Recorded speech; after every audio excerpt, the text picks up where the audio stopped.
All right. So here we are. Welcome to another episode of the Dope Designer Club. Today with me is my amazing friend and talented author, Kelly Browne. And I'm not really going to introduce her. She's really famous. She writes these amazing motivational books, and I think anybody who's ever worked on themselves would really appreciate her. She's also a really good friend. She's my bestie from yoga, and she has the warmest, most delightful personality. And I'm so happy you're here. So happy to be here. That is so sweet. I want to write all that down and tell my children. So sweet. So here we are in this setting in front of some lights and mics. I hope this is comfy Absolutely. and cozy. Yeah. So let's start from the beginning. I love that you're from Los Angeles. Valley girl, actually. Yeah, I love that you say that. Yes. So tell me about that. Tell me what it was like growing up here, being here, and so forth. Gosh, I don't know if I could actually live anywhere else. LA has been such an amazing place to grow up with so many different kinds of people and cultures, and it has evolved so much over time. I grew up actually in Porter Ranch and Northridge, and my dad was in the entertainment industry, and so I kind of got the opportunity to go to work with him, and I ended up being on a television show with him in the 1980s called Moonlighting. Mm-hmm. So my time here was not my time here, it's not over, but it was a unique experience to see the world and see, especially in Hollywood, to see how everyone else perceives the entertainment industry as being so glamorous and so everyone's rich and everyone's this and that. And it's really not like that at all. It's really a lot of hard work. People, go from show to show, and it's real life. Right. It's real life behind the scenes. Right. So you kind of got to see both the glitz and the glamour, but then also you kind of saw this maybe not so great underbelly of this humongous industry that's like the most dominant industry here even today. Right. So that's really interesting. And then you actually worked in entertainment yourself. Yes. So I did a couple of things acting-wise with my dad. And well, I mean, you're so beautiful. Oh, so oh God. My God. Thank you. Of course you would be doing some kind of acting. Oh my gosh.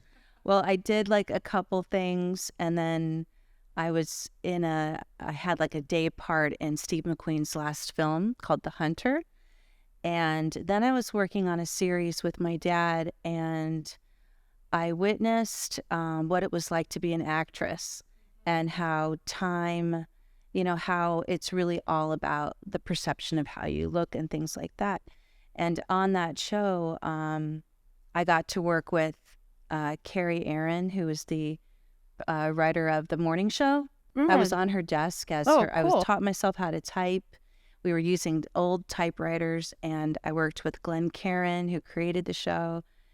And I was so awestruck by them that I thought, oh, wow, I think I really want to be a writer. Oh, that's amazing. So I shifted lanes there, and computers weren't even being used at that time, which is like so crazy, because we were protecting the content of the material, of the scripts, so they wouldn't get stolen, and leaked. So we were using the typewriters, so they won't I guess you can't steal like a piece of paper. Just to explain. Right, that's how long ago it was. And that was such a crazy experience. And then I know, like right now, we're about to go through another strike here in the industry, and I went through the Writers Guild strike at that time, and then went into commercials, music videos, and that was an incredible experience. And then I went into film and did production and development, and and then I went back to TV. I mean, I that's felt, like a yeah. whole other career that Yeah. you had basically in a whole other world. But I like Yeah. how you talked about the typewriter. That's Oh kind my of the gosh. very beginning of you becoming this Right. writer. Right. Yeah. So I, if you really want something, you have to create it for yourself. What I've learned in my life is that no one is going to come tap you on the shoulder and be your fairy I love godmother. that. Yeah. People will help. There's that No one's quote, coming. no, no one's coming, girl. No one is coming. But like, that quote, when the student is ready, the teacher will appear. I Ah. love this quote because Honestly, I feel like you showing up in my life is kind of stop. like Oh my that. God. But literally what happened is a writer's assistant job became open on Moonlighting, and I did not know how to type. I didn't know, I just, didn't have that, what's the word, task or ability, right? And I thought, wow, I really want this job. So I'm permanent and not just, Bruce was doing Die Hard. And so that's what was happening is we kept working. And so I taught myself how to type. And Glenn Karen, I No, failed I the mean test. back then, like you had to learn to Oh type on yeah. Oh these yeah. machines. Yeah, And I had to keep, typing over and over again. like I'm from a generation we never even had like type writing as a class, Right. which I know like here in America you guys did. Yeah. So I failed the typing test, and the producer came in and said, and I was crying, and he said, if she wants the goddamn job, give it to her. And so I just practiced and practiced and practiced, and now like I'm a writer, like But you're not who would just have a thought? typewriter; you're a writer, and Yeah. you're touching people's lives. Right. So Oh, it's thank like, you. yeah. Thank you. I also there's something you said in the very beginning, like when you talked about kind of what it's like to be an actress. And I mean you're a beautiful woman. Oh my gosh. And Thank so you. I feel like that's almost like a currency like in this world, right? And so how does that like I guess my question is like how does one navigate that, like in this world of entertainment? Well, being on both sides of the coin, right? I was acting, and I had a commercial agent and a regular agent, and so I was going on auditions and things like that.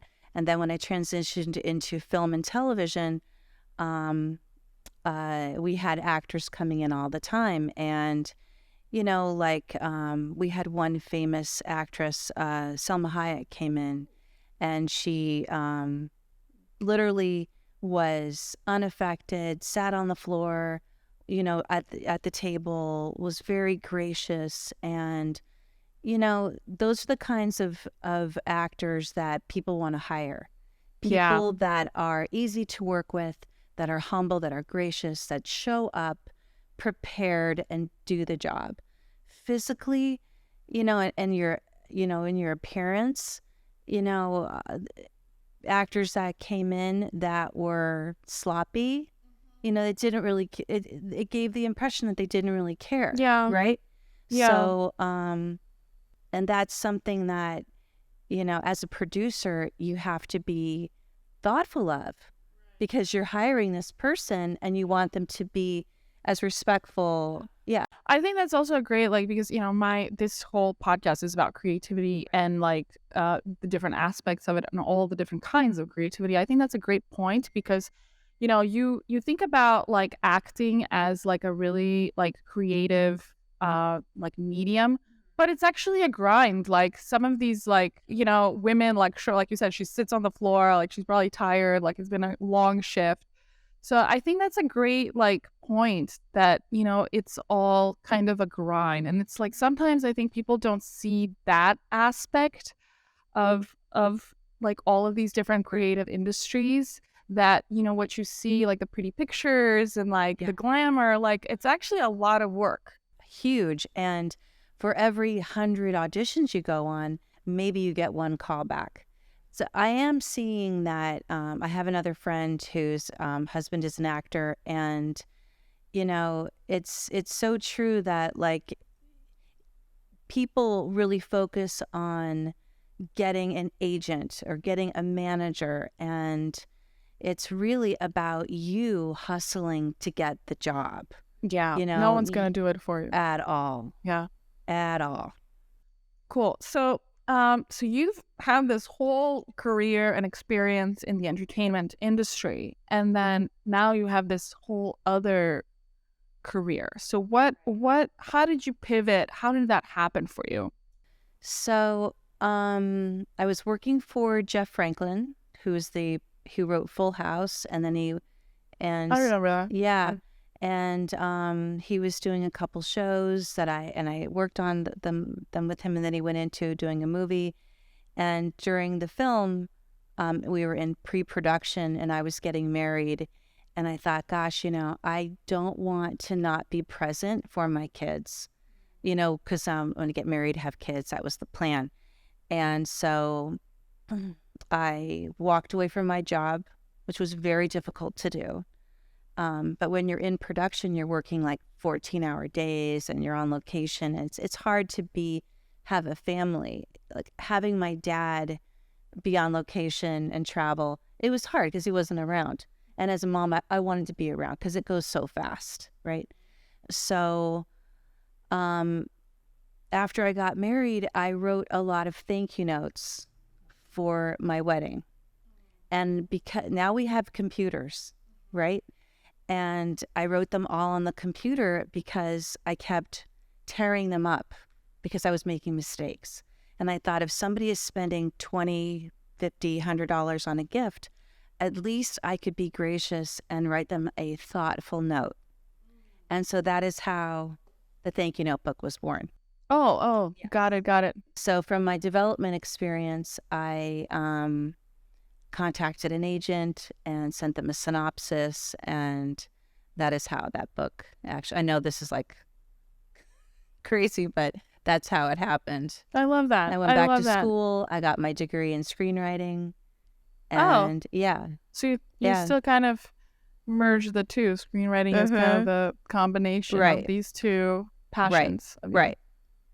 So again, like, you have, especially if you want to be a writer, you have to write things that get published, things that you can say to an agent or to a production company or a magazine or whatever line of work you want to be in as a writer.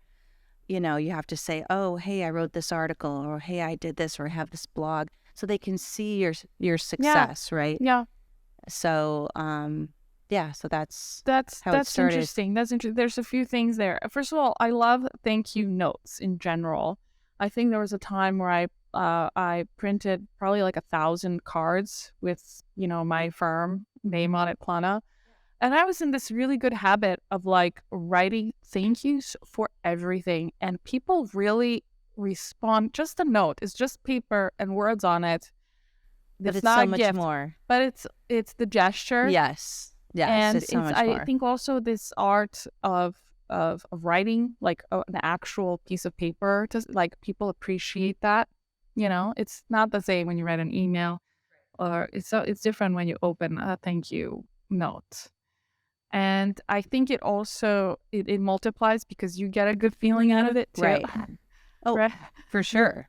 So I really like that, how that's really your debut. Yes. Really into the writing world. Yes.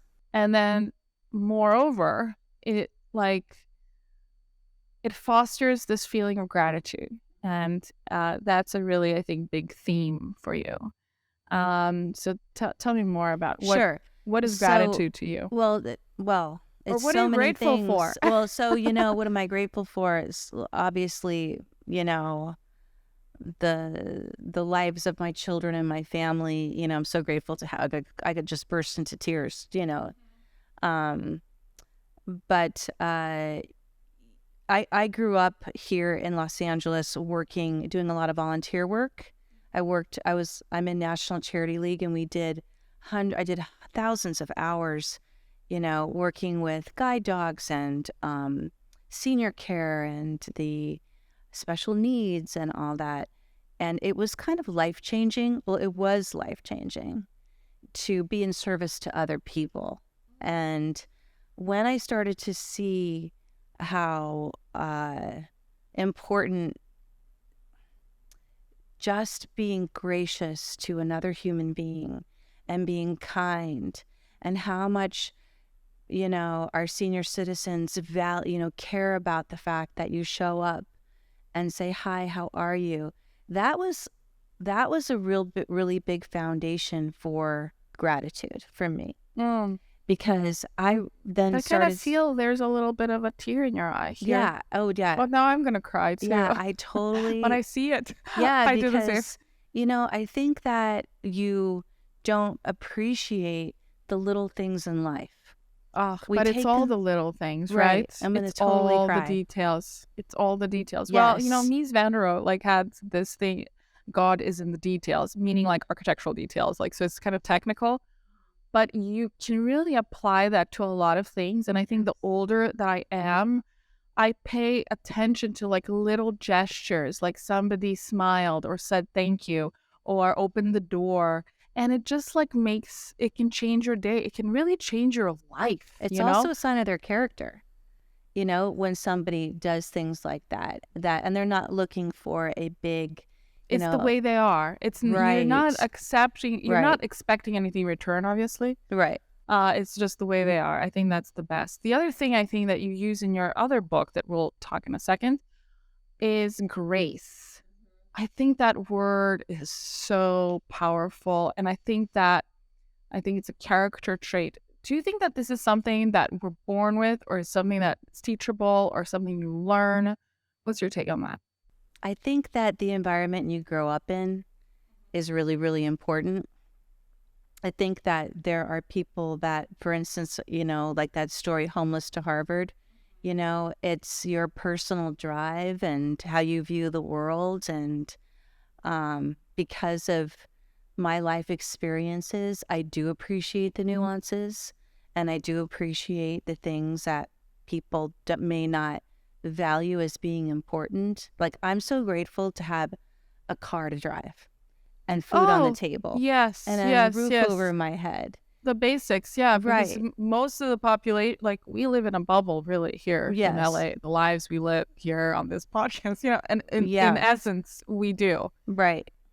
You really do. Like, I just came back from Africa, going to, my daughter and I visited Morocco and Casablanca. Well, Casablanca is in Morocco. But it was really shocking to me to see so much poverty, and it really humbled me so much.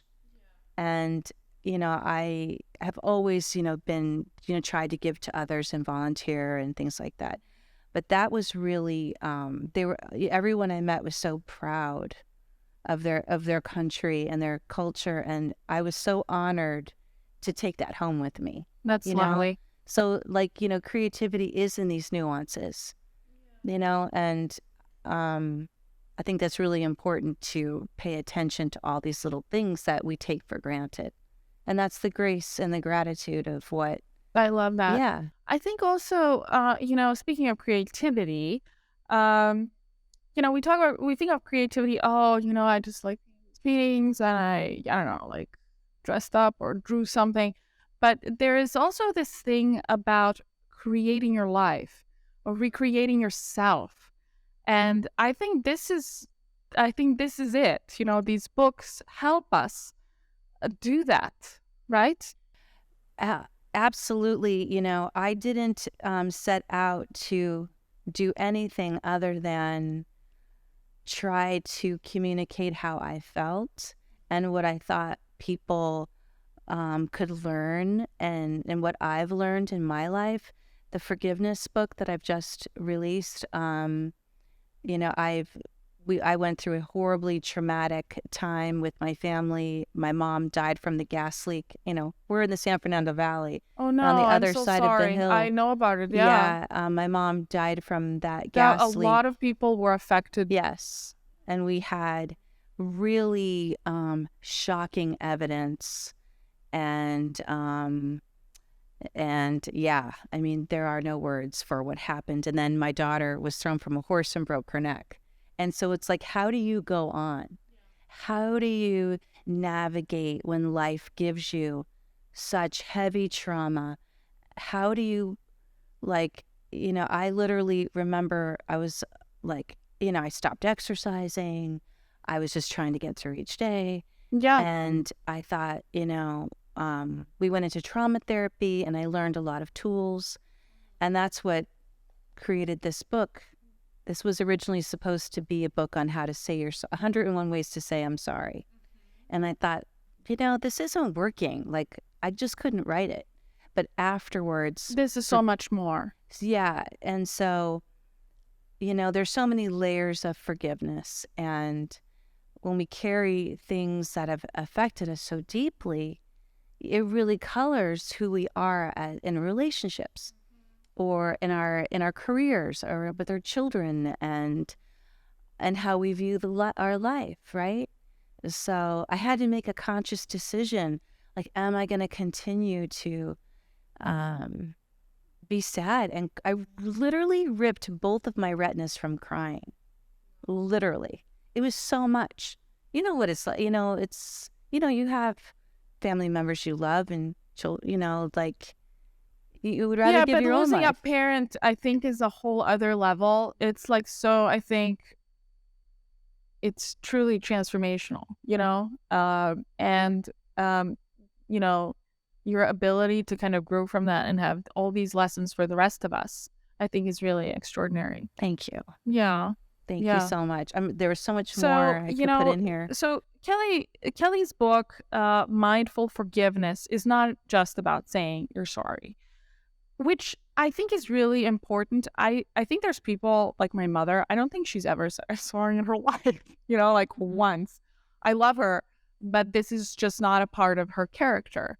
But I think the saying I'm sorry also does something where it releases you. It relieves you of this burden of carrying a grudge, which then opens you up to all this wonder and possibility and creativity. Exactly. So you brought some, tell me, what is this? So when I was doing research for this book, because anytime you write a book, you have to tell the publisher, this is like the inside scoop here. Well, you have to write a proposal. It's like 50 pages long. I love this. This is like a lot of people maybe want to write a book. Yes, these are the 3 steps to write your own book. So you have to write like about the author, like other books that are competitive in the marketplace. You have to do research, what the book's going to look like. I'm learning so much, by the way. One day when I write a book, girl, I've got you. I've got you. So what else? Competitive books in the marketplace, why this book now, and how your book is different, a sample chapter, and then like a breakdown of the remaining chapters. So basically, like in screenwriting or in television writing, you write like the Bible of the show, right? Or you write like a treatment. Or table of contents, TOC. Exactly. So you're basically showing what it's going to look like.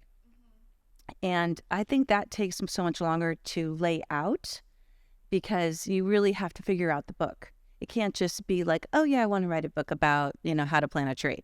You really have to know what you're doing. You have to do the research so you can speak intelligently about it, right? Okay, so. Not wing it. Right. Oh my God. Like me. It's different. It's different. Like if you're going to write like a blog post or something, that's a little bit different. But so, and the other key to that also is a lot of my friends are self-publishing on Amazon and they're making more money. So just like anyone that's thinking about writing a book, you don't have to have an agent. You can write something, hire an editor. There's tons of editors online, and you can self-publish. And it's really all about... But isn't it like better if there's a publisher standing behind you? It gives you a certain credibility, right? Yeah. But still, I mean, there's so many people that do self-publish, and it really all comes down to promotion. So like if in your business, if whatever that is, if you want to write something, publish it for your clients or whatever, or do like seminars and sell, you can do that. So so many people have something to say, you know? Exactly. I Yeah, and think it's that's a in big part of why I wanted to do this podcast, because I think like all we see like online is like how to put your makeup on, right? And like there's so many talented creative people that are doing all kinds of cool things, you know? yes, I agree. And, you know, not everyone wants to go the route of publishing in that way. That's what I did because I was familiar with that. So, in my research, I found a book by Desmond Tutu and his daughter, Mofu Tutu, and it was called The Book of Forgiving. It helped me so, I'm going to cry. It's so much. Let's cry. It's Well, cool. it's It's all it's good. like, you know, how so their book was specific to apartheid in South Africa, Oh, right? I know. Actually, I And wanted to tell you about Africa, but we'll. okay. So, you know, the book copy that I got was from Amazon, and it was like a library copy, and I thought, "What? This book affected me so deeply. I am so grateful for this book because Now I'm gonna cry, yeah, dude. Like, because I didn't know how to carry on. I didn't know how to carry on. And, you know, how do you carry on when you've gone through watching a family member be unwell, you know, and sick and not be able to save them and feel like someone is responsible for all of this. And I thought I have to include pieces of this wisdom. You're going to cry. You're going to make me cry. I had to I'm honor, trying really hard. yeah, I I'm trying mean, not to make eye contact with you. Desmond Tutu did not win. I'm sorry, not Desmond Tutu, but yeah, Desmond Tutu. I'm looking at the book. I was thinking Nelson Mandela, right? It did not win the Nobel Peace Prize for nothing. And we have a new generation coming up, and our children, our peers, they need to be aware of this important perspective of forgiveness. It's generational forgiveness and overcoming when, you know, your family's been murdered. How do you move on? So I included some of their thoughts in this book. And one of the tools and techniques I also included, and that was the stone, carrying the stone. So I it's like just, that. I yeah, like that I do metaphor. too. That's such an easy way to Yes. understand So what pick one is up. Pick one up there. what is a very important concept. And I don't think up until now, like reading this book and this specific example in the book, did I kind of truly understand it, you know? I do. So I always try to tell people, especially when people are struggling with self-forgiveness, right? Or something that's happened in their lives. They've been attacked or someone has crossed boundaries. And, you know, there's this feeling of, I've been wounded, I've been hurt. That person, you know, in fifth grade said this to me, and we carry it with us, right? And we don't know how to let it go. So in his book, he said, I want you to pick up a stone and I want you to carry this stone with you wherever you go, whatever you do all day long. And at the end of the, you know, in the shower, when you eat, and this is heavy, you know, and that stone's covered with sand. And so there's tears, you know, I always look at that as tears to me. You know, this is something that has hurt me very deeply. You can write on the back of it what it is, what happened, the person's name, you know. And at the end of the day, you put the stone down and you can instantly feel lifted by putting it down, right? And in the book, in my book, and in his book, you write out, how did you feel when you put the stone down? Yeah, how did the stone feel? And in reality, the people or situations that have hurt us, many of these people, like let's say it's a parent or something, and they're no longer here, and you're still upset about someone that hurt you, and what good is it doing? So other ways to release the stone is to like throw it in the ocean. the people that said, you can't do that, you can't be this, that's not a practical job, or you're stupid, or you're this. I'm sorry, but that doesn't belong to you. It's kind of Give like it an back to them. exercise of releasing, right? Yeah. So on that note, like, first of all, I love that your book is full of quotes. I'm obsessed with quotes. I put them on my Instagram all the time. Yes. I love it. I love it because they're such great little condensed Inspiration. Yeah. moments of wisdom. And there's so much wisdom. And one of the quotes is by Maya Angelou, whom I love. It's one of the greatest gifts you can give yourself, to forgive. Yeah. Forgive everybody. What does this mean to you? So, I always felt like if I'm not saying it the right way for somebody to forgive themselves or hear the message, that's why I have all those quotes in there, because I feel like maybe someone else can say it and that can help you. I think when we forgive everyone, we're not carrying forward things that don't serve us, that are coloring our day or coloring our life, weighing us down. I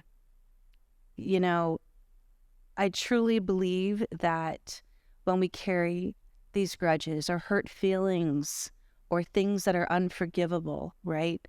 It makes us physically sick. It makes us depressed. It makes us like, my mom would be upset and she would go into an anxiety attack, or a panic attack. Right. And then those things, then you're taking medicine, then you're doing this, then you're doing that. When if she had gotten therapy or she had gotten the tools of the grace. Well, the older generations didn't have the same tools that are available to us now. We have this new consciousness and awareness. It's not just that you're depressed, but it's also, if you're holding a grudge, your vibe is different. Your face is different. Your body is different, and how you interact with people is also different. Exactly. And so, how are you going to come up with your next idea or your next opportunity? Financially, creatively, however you spin it, if you're just in this kind of box, you're like in a box. So I think that when we forgive everybody, it's really important to remember, you're not saying it's okay that you did that to me, right? Because if the perpetrator has done something, they really should. Some people get away with it, right?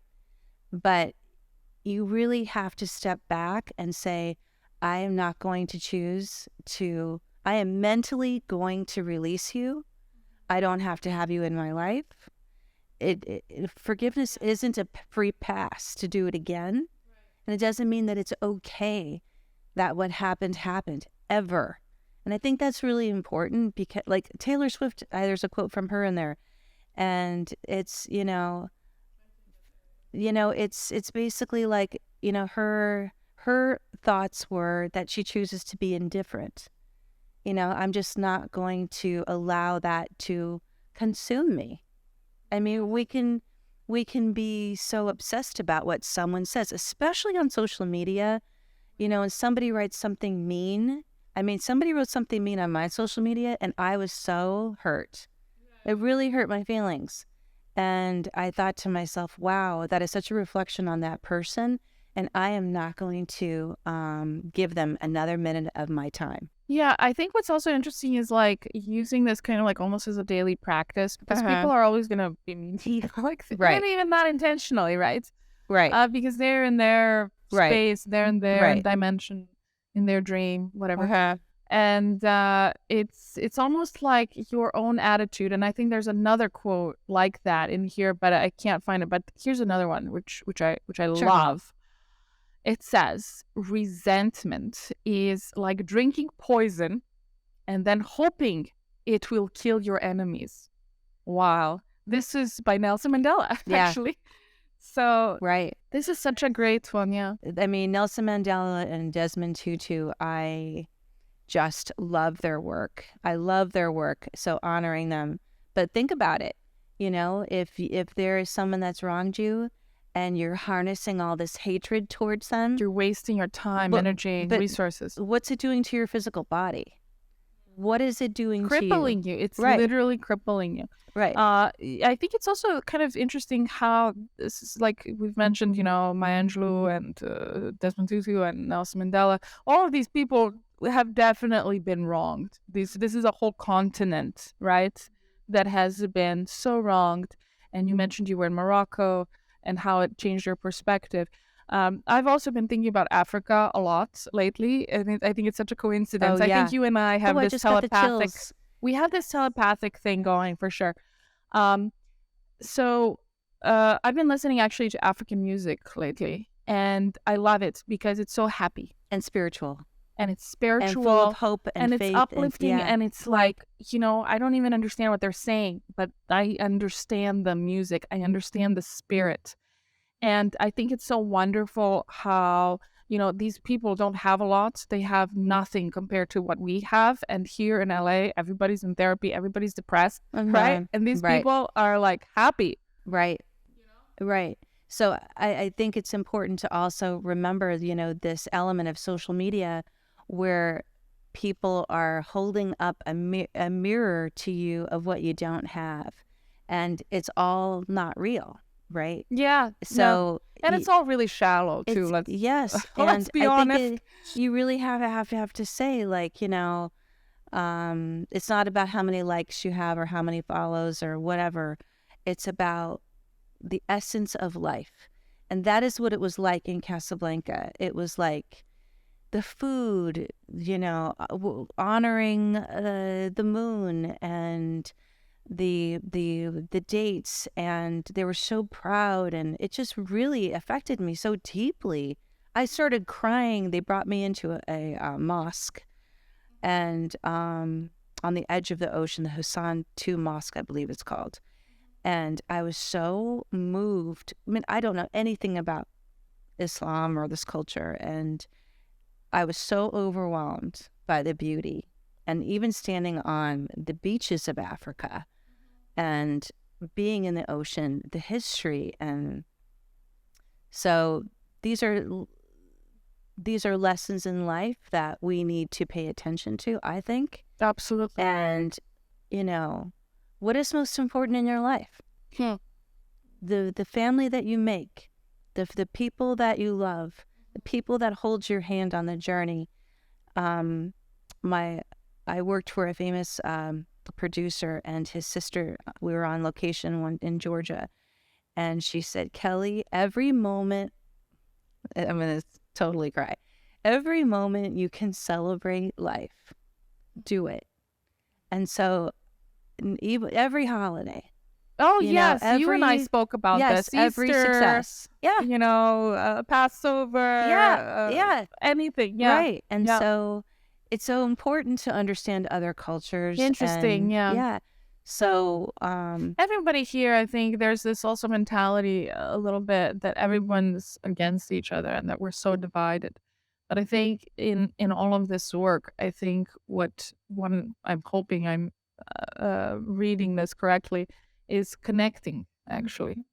And I think in all of your work, it's this is maybe like an underlying yes. message. Yes. And I think you and I Yes. connected pretty quickly over some of this. And it's I think it's like almost spiritual. It is spiritual. Yes.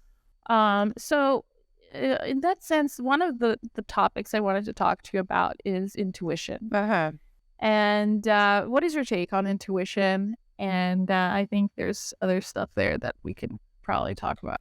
Absolutely. So I think this is as we started talking about the other day at lunch. I think I'm definitely going to write this as my next book, Intuition. I wholeheartedly believe we are all born with intuition. I think that it is our sense that saves our lives. And I think that as mothers, it gets stronger. I think when we are in Do you think women are more intuitive than men? Well, I know some. I know a very gifted writer who I think is very intuitive, and he just like can write it out. Like he just listens, you know? Um, Is that what an intuition is? Is like listening? I think that what it is being like paying attention to the thoughts that cross your mind, and like Jiminy Cricket whispering in Pinocchio's ear. Like, it's like, should I do that? Is it the wrong thing? Like, I guess that's a bad example, but um, in my instance, I had to rely on my intuition to save my child's life and my mother's life. I didn't have a choice. I was in the emergency room. I knew my mom had been diagnosed incorrectly, and I kept hearing, there's a fracture, there's a break. And doctor wasn't listening to me, the emergency room doctor. And I just thought, do I fight them or do I listen to what I'm hearing? And I went a step forward, and I was correct. I was correct with all these different medical diagnoses with her, and it just started to grow. And I had no choice but to listen to what I was hearing. It wasn't just with that. It was also with Ava when she fell. And then as we worked on this Porter Ranch gas disaster, I had no choice but to pray and say, show me the way. And we ended up with a significant amount of evidence in our house because this is what I believe, But like there's another book that law enforcement recommends called The Gift of Fear. What's the difference between fear and intuition? I think it's the same thing. Because you are picking up something. It's like your second sight, right? It's something that can save your life. So when you walk into an elevator with someone or you don't feel right about a situation or a person, and you say, gosh, I knew when I met that person I didn't feel good about them, or you get goosebumps, or somebody says something and it's not quite right. What about like intuition and creativity? I think those are synonymous with each other. I think that creativity is our intuition, and when you open up like that and you say, oh gosh, how can I figure this out? Or how can I get this idea? Or like as an architect, like, oh my gosh, how am I going to get inspiration to draw this? I think that it's all connected, all connected. Again, you go back to Da Vinci and Michelangelo. I think these masters were so connected. Do you think that with technology, we're losing some of our intuition? Or do you think that technology can be a tool to even, get it to the next level? So definitely, I don't think technology I think it's in the way. So all of my books I write about intuition, actually. And, when you look back at the days of the Egyptians or Moses or whatever, and they're trying to save people and all that, they had to listen to God, to the spirit, to divine forces in order to survive, right? They had to, but today we can just order a chicken on Amazon and it's delivered.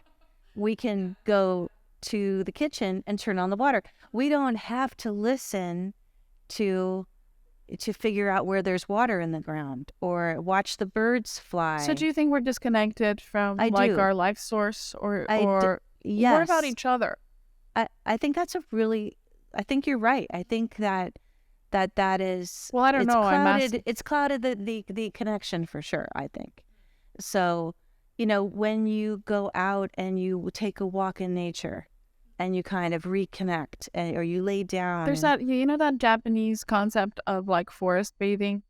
Girl, that's that in my book. You talk about in your book. It's in my book. Yeah. So, yes. Isn't that great? I love that. I love that too. Love that. Yeah. So basically, that's always my New Year's resolution is to spend more time in nature. I mean, just here.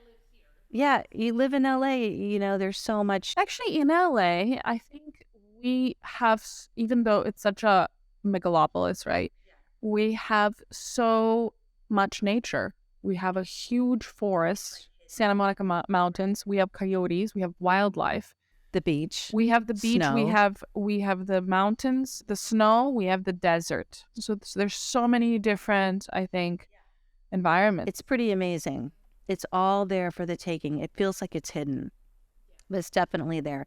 So those kinds of things, yeah, those kinds of things like, so the Japanese art of forest bathing, you had researchers in Japan, you know, had people, like, but literally walking in nature.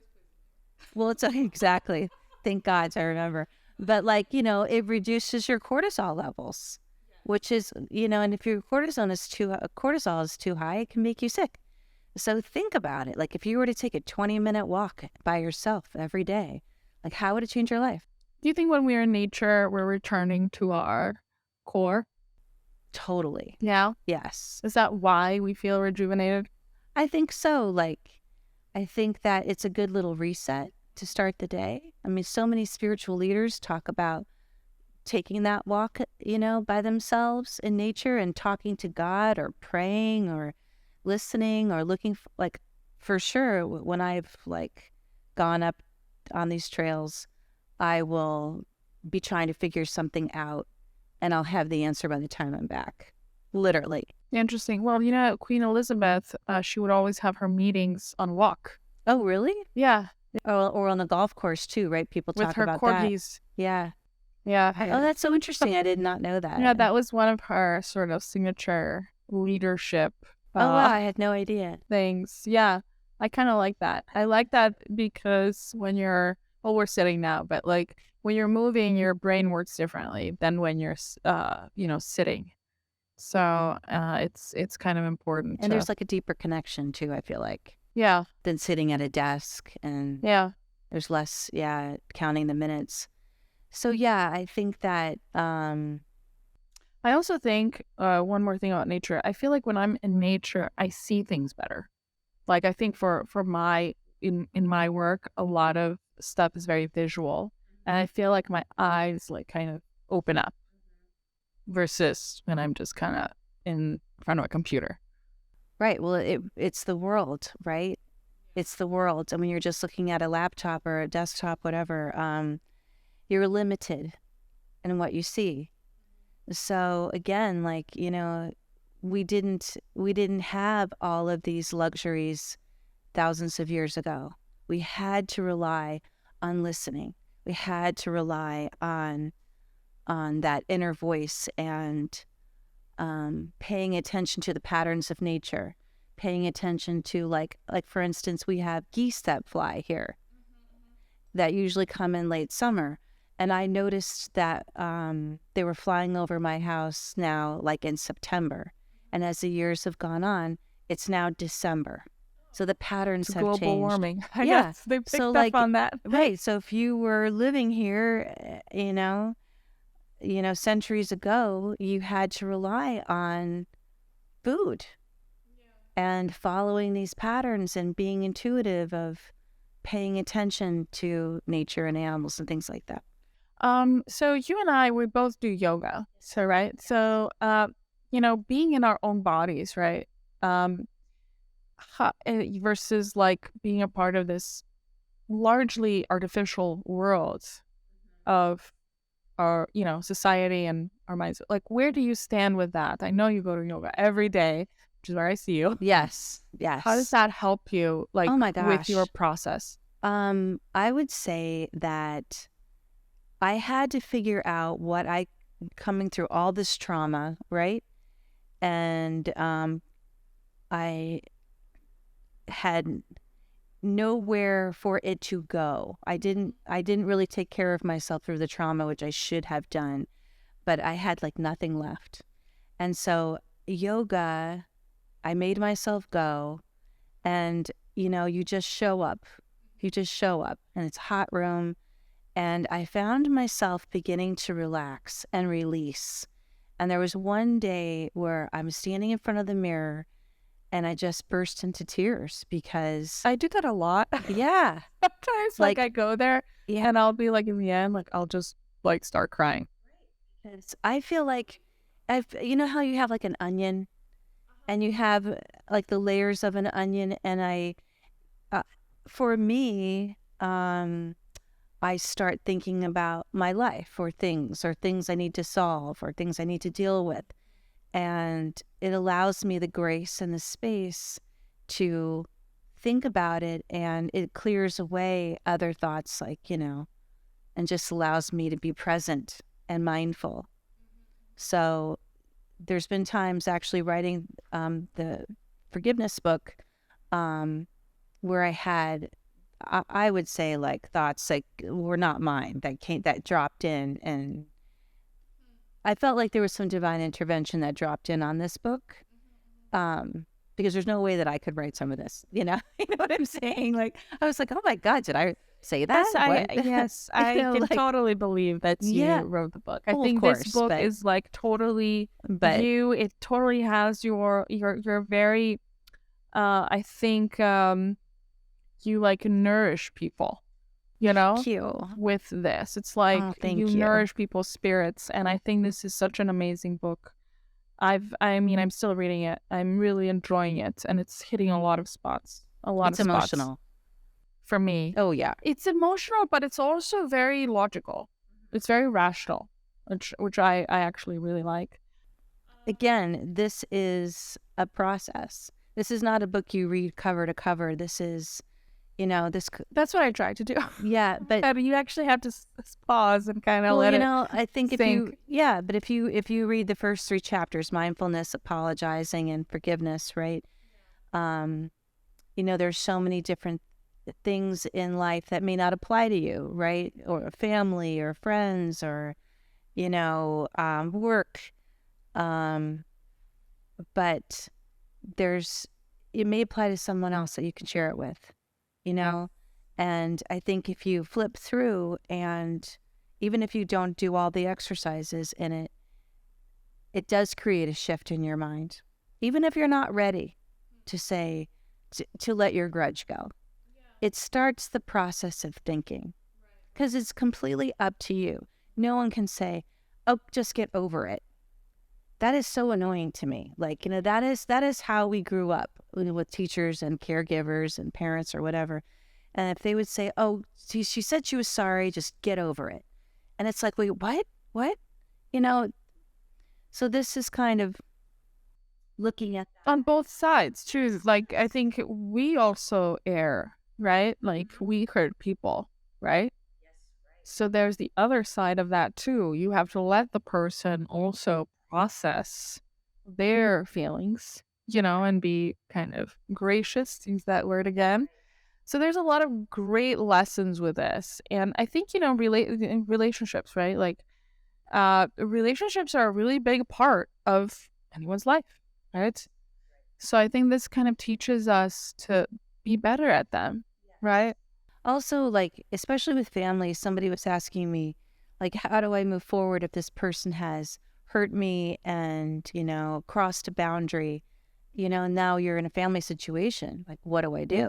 Which is very, very difficult. You can't necessarily just erase them from your life. Right. But you can choose. I've got some ideas in here, but you can choose to not have them be an important part of your life anymore. You can choose to have boundaries. And, when other family members say, again, get over it. No, you don't have to have that person in your life if they've crossed a boundary or they've been inappropriate or things like that. Right. That's just completely not acceptable. Yeah, I mean, we all have just this one chance, right? Right, exactly. Right. So we talked about the book. We talked about the next book. What is it that excites you, Kelly? Like, right now, what is exciting to you right now? Well, you just came from a trip to Paris, so let's kind of put that aside. Like, what is it that excites you? So this is so crazy, but growing up here, I never really noticed the sky, the night sky, in the way that I've noticed it now.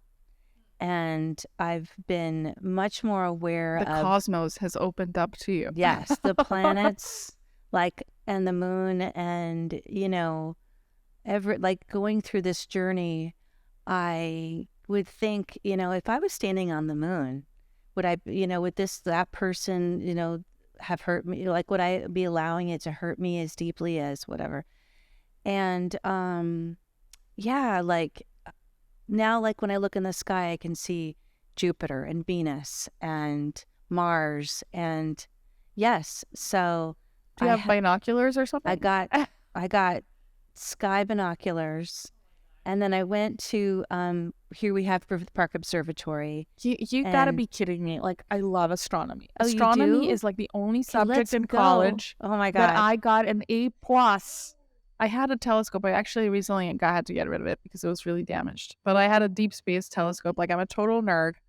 I love astronomy. This is my favorite thing. So, Of course, I went to college in Hawaii where astronomy is like a really because big there's no light deal. pollution. There's no light Yeah. pollution. Exactly. I was a part of an astronomy club. Girl, let's go.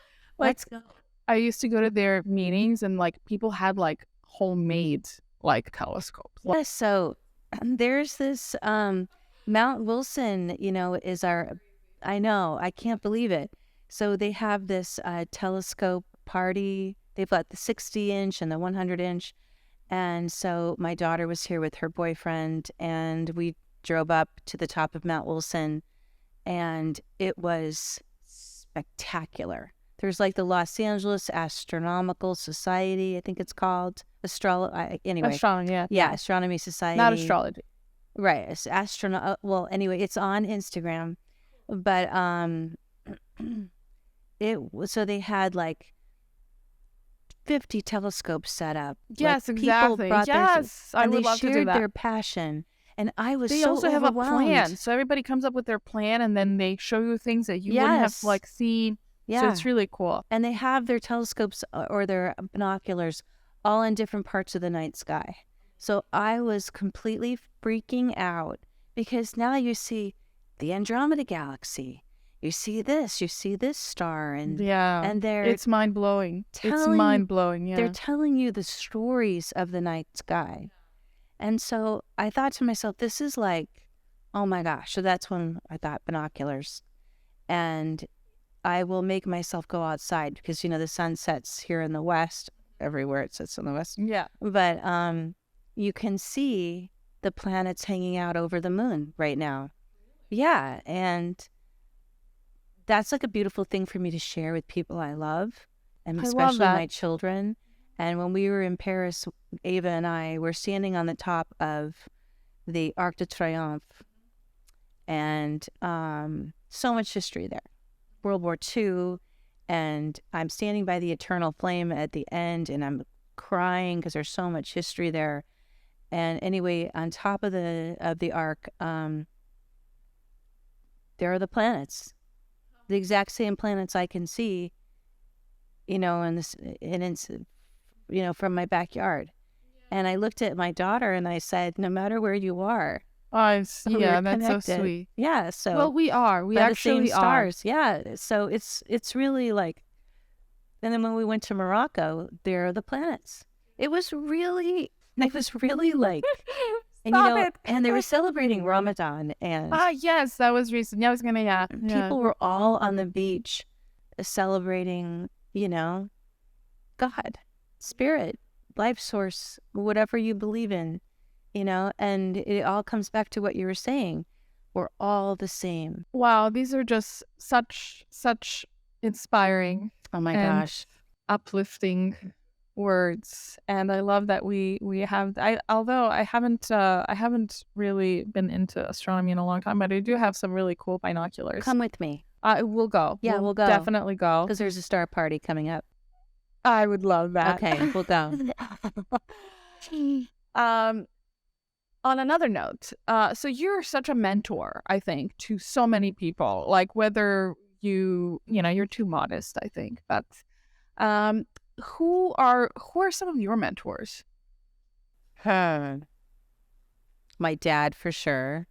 My dad is an incredible writer, and it's like he helped me. He was like my lead he was my editor on both of my books here, and Oh, how yeah, so I wrote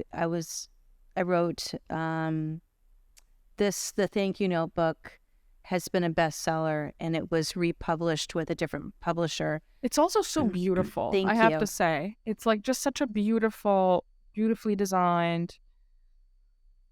Thank you.